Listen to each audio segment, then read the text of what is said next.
Quelle femme célèbre ou non t'inspire et pourquoi?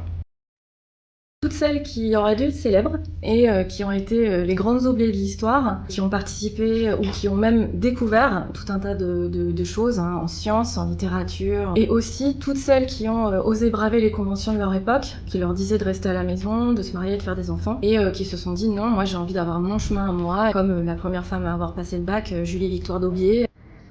Celle qui m'inspire en informatique notamment, je dirais Dorothy Vaughan. Elle était mathématicienne et programmeuse à la NASA et elle fait partie de ces femmes qui ont eu l'intelligence d'apprendre par elle-même le Fortran, ce qui lui a permis ensuite de devenir la première programmeuse Fortran sur les supercalculateurs IBM et de former aussi toutes ses collègues mathématiciennes au Fortran.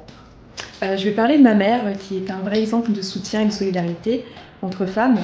Et c'est vrai qu'elle prône la sororité partout où elle va. J'ai vraiment l'impression qu'elle m'a transmis aussi ses qualités qui sont fondamentales, comme la persévérance et la résilience.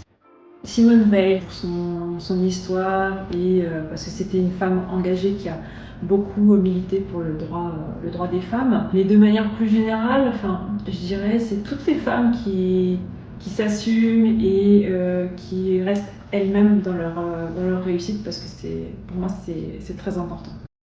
Il y a beaucoup de femmes qui m'inspirent. Il y a beaucoup de femmes qui se sont battues avant nous pour les droits des femmes. Et moi, je dis chapeau à toutes ces femmes parce que ils l'ont fait dans des conditions très difficiles. Je dirais quelques exemples. Simone Veil, Simone de Beauvoir ou Rosa Parks.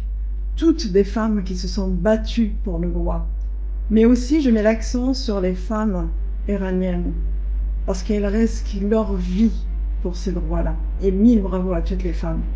Et même toutes les autres femmes, parce qu'il y a plein de femmes dans le monde entier aujourd'hui qui se battent pour les droits des femmes. Et ça continue et c'est pas fini.